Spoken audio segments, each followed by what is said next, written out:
نبی صلی اللہ علیہ وسلم نے فرمایا کہ بہترین علاج حجامہ اور قسط بحری ہے، اور اپنے بچوں کو غمز سے تکلیف نہ دو تاکہ ان کا ٹونسلائٹس کا علاج ہو۔ سنن اور مسند میں ہے کہ جابر رضی اللہ عنہ نے کہا کہ رسول اللہ صلی اللہ علیہ وسلم عائشہ رضی اللہ عنہ کے پاس آئے اور ایک لڑکے کو دیکھا جس کے ناک سے خون بہہ رہا تھا، تو رسول اللہ نے پوچھا یہ کیا ہے؟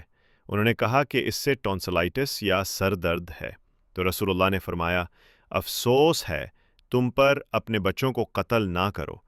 اگر کسی عورت کے بچے کو ٹونسلائٹس یا سر میں درد ہو تو اسے چاہیے کہ ہندوستانی قسط کو پانی کے ساتھ گھیس کر ناک کے راستے سے ڈالے۔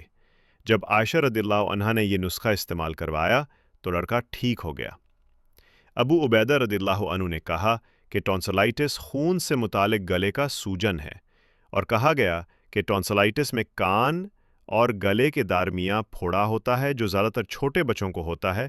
آلوا کے ناک کے راستے سے ڈالنے سے ٹونسلائٹس میں فائدہ ہوتا ہے، کیونکہ یہ خون سے متعلق بلغام ہوتا ہے جو چھوٹے بچوں کے جسم میں جمع ہو جاتا ہے۔ قسط یا آلوا حلق کے گوشت کو کس کر اسے اس کی جگہ پر لے آتا ہے۔ آلوا دوسری گرمی والی بیماریوں میں بھی فائدہ دیتی ہے۔ القانون کے مصنف نے لکھا کہ قسط، یمن کا پھتکاری اور مرجورم کے بیج ٹونسلائٹس کے لیے مفید ہے۔ حدیث میں جو قسط بحری کا ذکر ہے اس سے مراد ہندوستانی آلوا ہے، جو کہ سفید ہوتی ہے اور میٹھی ہوتی ہے۔ اس میں کئی فائدے ہیں۔ پہلے کے لوگ اپنے بچوں کا علاج ٹونسلائٹس کے لیے اس طرح کرتے تھے کہ وہ ان کے حلق کے گوشت کو دبا دیتے تھے یا کچھ چیز باندھ دیتے تھے، لیکن رسول اللہ صلی اللہ علیہ وسلم نے اس طریقے سے منع فرمایا اور بہتر اور آسان طریقے کی رہنمائی فرمائی۔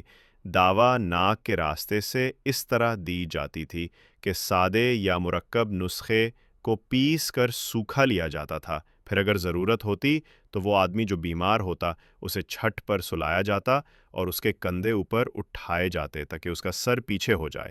اس حالت میں دوا ناک کے راستے سے دی جاتی تاکہ وہ دماغ تک پہنچ کر چھینک کے ذریعے بیماری کو نکال دے۔ نبی صلی اللہ علیہ وسلم نے اس طریقے کی تعریف کی جب بھی ضرورت ہوتی تھی، اور ابو داود نے اپنی سنن میں ذکر کیا کہ رسول اللہ صلی اللہ علیہ وسلم نے خود بھی اس طریقے کا استعمال فرمایا۔